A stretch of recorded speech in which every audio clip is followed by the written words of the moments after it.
design sprint, the Jake sprint, is really American in the sense that it's extremely kind of aggressive. You just like try something and test it.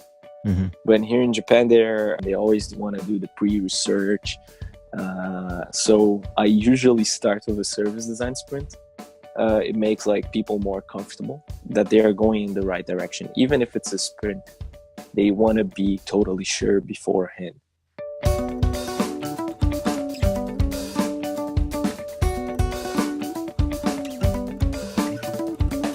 Welcome one and all to the Dallas Design Sprints podcast. My name's Robert Scrobe. On today's show, we have Felipe Pontes. He's a Tokyo-based Brazilian service designer and certified design sprint facilitator. We discuss his work on popularizing design sprints in Japan, his work and experience in Latin America, and the amazing story he has when he arrived in Tokyo when he was 21 years old. Let's get right into it. You are a Tokyo-based Brazilian service designer and certified design sprint facilitator. I'm sold. Yes. There's enough variety in that statement where it's like, where do I start here? Okay, so let's at least go from April 2017. You co-founded the service design group of Neuromagic, and that was then, for the uninformed, it's a web design agency and consultancy in the Japanese capital. Mm-hmm. I guess my first question would be is what kind of drew you to service design? And I know you're also doing design sprints now. What was also appealing about that process for you? My major is in journalism. And in Brazil, we have a culture that it's similar to the US culture in the sense that we start working really early. I was doing, like, for instance, internships since I was 17, 6 hours a day internships. So I was always working with like websites or magazines. And so I started really early, graduated, and in my second or third year as a professional, I wrote a story about innovation. And one of my sources was a big shot, a famous service designer in Brazil called Tenio Pinheiro. He was the co-founder of a British service design consultancy in São Paulo called LiveWork. So I interviewed Tenny, published the story. It was a cover story of my magazine. He loved it. And then he called me to help him write a book, the first book about design thinking in Brazil. He was very impressed with your article then. Yeah, because I used to work at a magazine that kind of mimicked Wired magazine. The style was a bit quirky. The writing style was kind of full of jokes. It was really young. And I was 21. And he wanted to publish a book with the same vibe. So he had a partner also, like another co-founder of LiveWork, Luis, and then they wanted to launch a book, write a book, and I helped them. So I was interviewing them, collecting sources, adding some kind of scientific, behavioral like studies to kind of give some flavor, to their text, kind of like a Malcolm Gladwell style. But this is all when you were 21 years old. I mean, this had to be pretty big for you. Yes, it was. So it was a book. Let me see here. It has 220 pages. It's not like that big, but it was really interesting. So I kind of fell in love with design thinking and service design. I really liked it. And I started thinking about changing my career. That's what led me to service design. So 3 years later, I got a scholarship of the Japanese government. And then moved to Tokyo to do my master's in media design. So service design in Japan is still pretty new. And in my faculty, I had only one professor related to design thinking. So I actually had to do my thesis kind of by myself on service design and design thinking. So I had to find my own way. It was a bit complicated. And then again, if you look at a bit at your background, you had just mentioned that you had been doing internships at 17 where it didn't matter what time you got up in the morning, you were pretty much going to apply yourself and get something done, or at least showcase that you can do something. So the challenge wasn't too native to you, I don't think. Yeah, totally. I like challenging things. So what usually happens, even professionally, to me, I would be more comfortable if I lived in Europe, for instance, even Mm. to work with service design or design sprints. But here, I'm kind of one of the few people doing that here. And I think that's interesting. So if you go there and you're starting your master's, what was the cross into being an announcer at NHK World Radio for the Japan broadcasting station? You were a news announcer and a translator. How did that come about?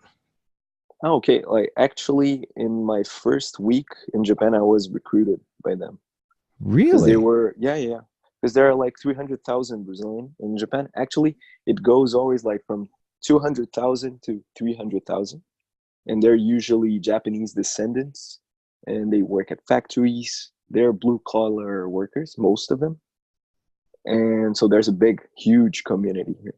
The city that I was living in Brazil, Sao Paulo, is the biggest Japanese community in the world outside Japan. The emperor went there like 2 or 3 times. It's kind of a big deal. So, but they were struggling to find professional journalists here in Japan. The show is in Portuguese. So I was really lucky that I had a friend of a friend worked at NHK, and then he called me. Actually my first day in Japan, I got a call.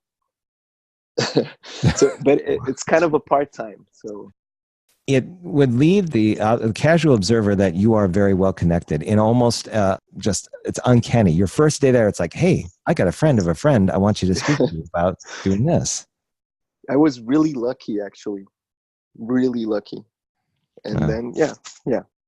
you basically work as an announcer, and you just don't do it for 1 year. You do it for several. You started in 2014, but Hmm. along the way, you started thinking, okay, I kind of want to do a little bit more, get back to like service design and kind of be that nature. That was around 2016, I believe. Was there something leading up to that event where you knew that you were eventually going to come to this space? Or was it where you were kind of comfortable being in broadcasting and you were going to stay there for a bit? What was going through your mind at the time? I was doing everything at the same time. I'm still doing actually both at the same time. So I was writing my thesis and doing some freelance for Tenny, the Brazilian designer, the guy that created the service design sprint. I was also lucky that he launched his book in Japanese, his third book, which kind of presents the methodology of the service design sprint, was launched in Japan. And I helped him to promote the events here because I knew some people around. I saw this as the opportunity to start doing business here. I'm assuming you kind of knew who to talk to at some point. Yes, exactly. So I was doing some freelance for the same guy, but I was going to a lot of meetups and just like meeting people, networking, and so on. So I helped him here in Japan, and then I became the representative of service design sprints in Japan, and this helped me to land a job and to found the department of my company now. But before that, for my master's thesis, I ran those sprints with Syrian refugees in Brazil and in Germany. So I ran actually 9 mini sprints, mixing like the original methodology from Jake and Tenny's methodology. So I was going to Brazil and Germany all the time. What was that like? Did you ever write about that experience? My thesis, it was pretty much like a guide of how can you run workshops with refugees, what you should do beforehand, with some tips, do's and not do's. I wrote one small article published on Medium, really short article about it. You got Hmm. your design sprint certification through AJ and Smart. Yes. To me, the AJ and Smart certification was a game changer because, to be honest, when I try to sell sprint here, um, how can I say? The service design sprint is the one that my clients here prefer. They feel more comfortable, like I've told you, like beforehand. It has a lot of qualitative research. You interview people, and then you build like later on personas, customer journeys. It's a really collective activity. You don't need necessarily only experts, like Jake's methodology, but Jake is the guy, right? So it was really good to be certified on his methodology, to learn it. And then after that, I started mixing it with the service design sprint. So I always do kind of a hybrid here in Japan. I never had a client that started only like with Jake's sprint purely, because I think it doesn't mix well with the Japanese culture. You have to kind of do some research beforehand. It's a cultural thing. So I start with a service design sprint to user research, and this will reassure my client. And then I do the sprint, Jake's sprint. It's actually one after the other. It's interesting to think that you have to modify the process not only for locality and culture, but also with existing processes, especially within a company or what a client wants. Contextually, if you only need certain aspects of the design sprint process, you mix and match and do a different recipe for what they need. Is that what you're saying? Is that you take what you understand of service design sprints and mix them with Jake's Knapp's method and basically create kind of a schedule of events and activities that basically lends to a certain outcome for your clients. Is that right? Yes, I do this all the time, actually. How do you formulate that? Here in Japan, we have to do like tons of meetings before signing a contract. To give you an example, with a client, we had to do 9 meetings to close one sprint. 9 meetings of 90 minutes, I would say. So you gather a lot of information, and then you can kind of tailor things for your client's needs. So what usually happens also, but that's like a business thing in Japan, it takes a long time for you to build trust. But once you do it, you get called again all the time. I mean, quite often. But the process is slightly traumatic at the very beginning. So at least when we land a new client, we have a lot of meetings, but a lot of meetings. And then I can kind of have a good idea of where we're going. So right now, I'm not selling only sprints. I sell like pre and post consultancy. So sprints are a way of like pointing us to the right direction. And I think they're really good in Japan because they are extremely pragmatic. We know clearly the duration of it and what we're going to get in the end. And that's really important here in Japan. Have you ever seen a situation where meeting virtually is seen as a bonus as well as meeting face-to-face, or in the Japanese culture is face-to-face absolutely vital for establishing the relationship? Yeah, everything here is face-to-face. It has to be. Like all the time. And you, for instance, we have some pretty big clients now, and I didn't close any deal with them before going to bars with them and drinking at least like 3 times before. That's the way it works, actually. Were you an avid drinker before you started down this line of work? No, but I've learned now. I started becoming one. Do you specialize in any particular type of alcohol, or is it whatever kind of comes to the table as part of the social event? Beer in Japan is pretty good. I don't know if you know that. They're really good. And they had now the best whiskey in the world, Yamazaki. It was elected the best like a couple of years ago, at least.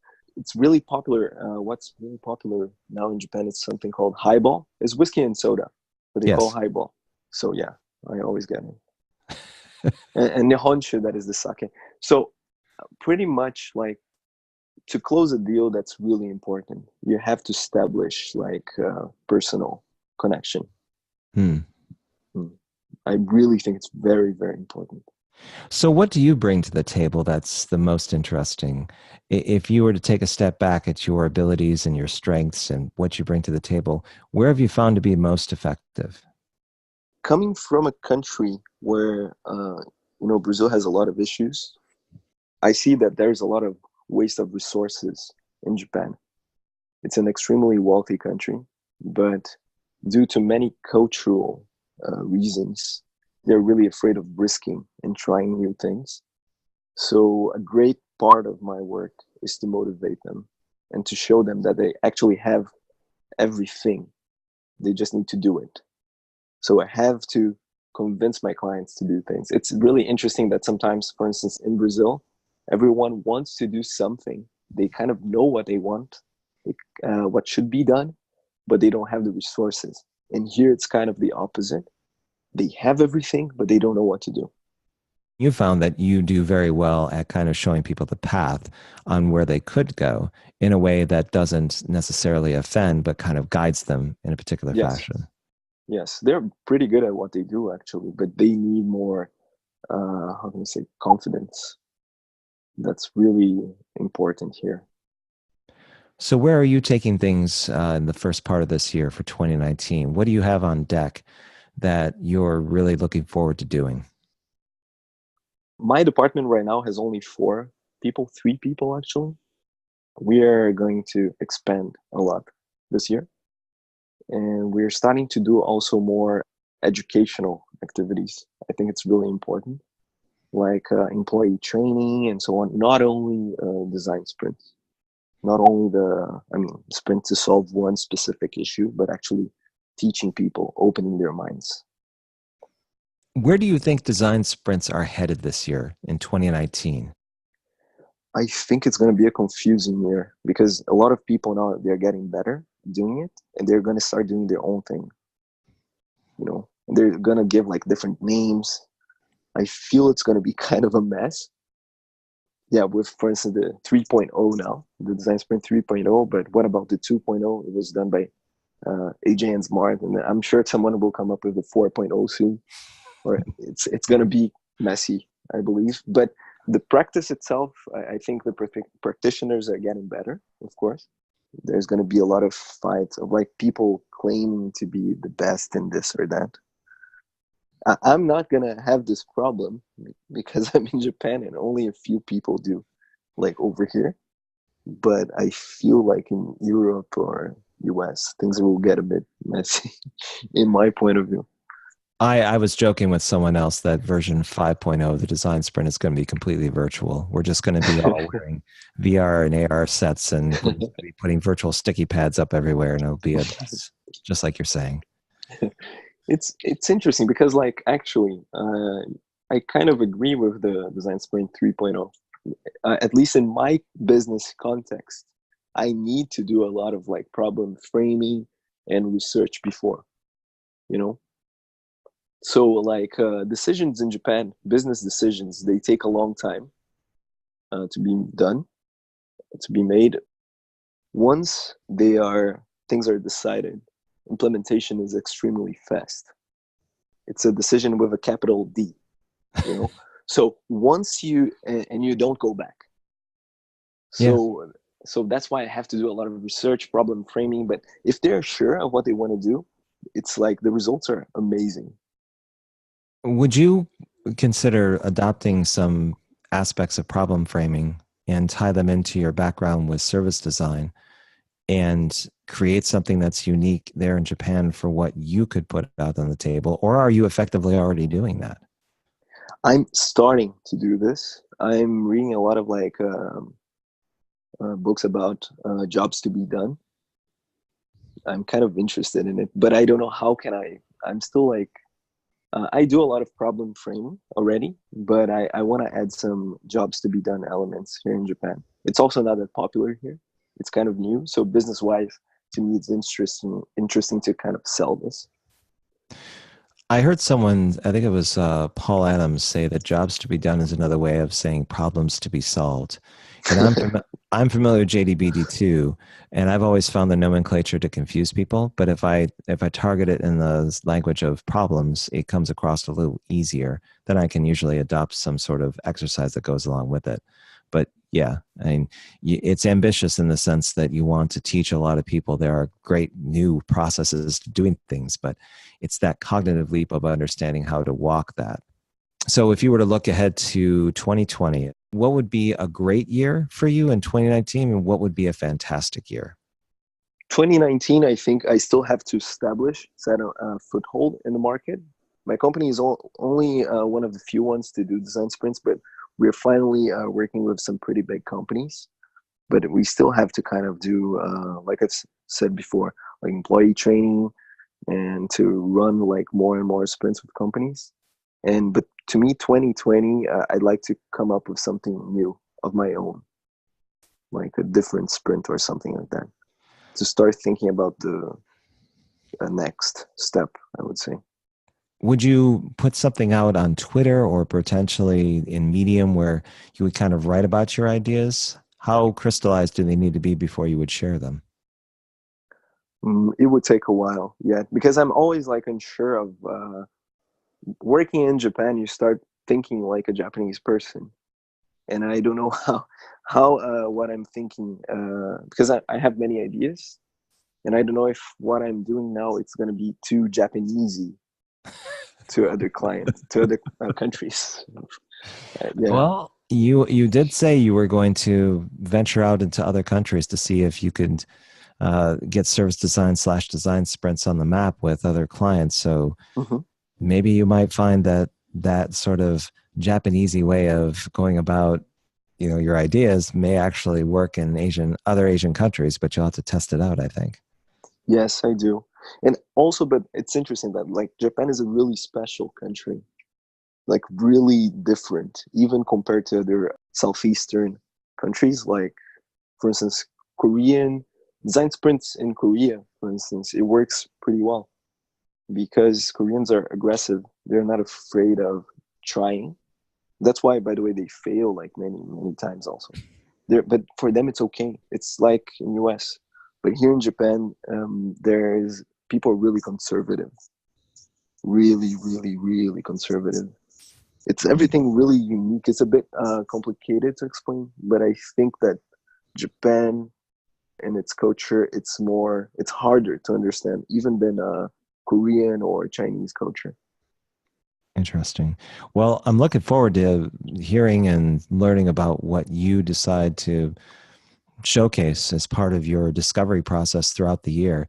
If I want to catch up and learn and pay attention to what you're doing, where are you going to be posting online? Is it mostly going to be LinkedIn, or where are you putting your materials?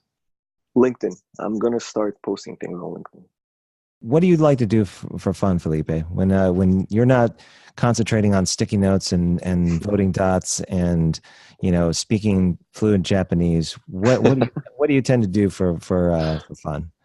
So just one thing, by the way, I can kind of understand Japanese, but I don't speak it that well. So I'm really lucky that I have in my team some bilingual people that are really good facilitators, and they help me translate a lot of stuff. We have endless meetings to kind of always nail down the best translations and to localize what is a design sprint.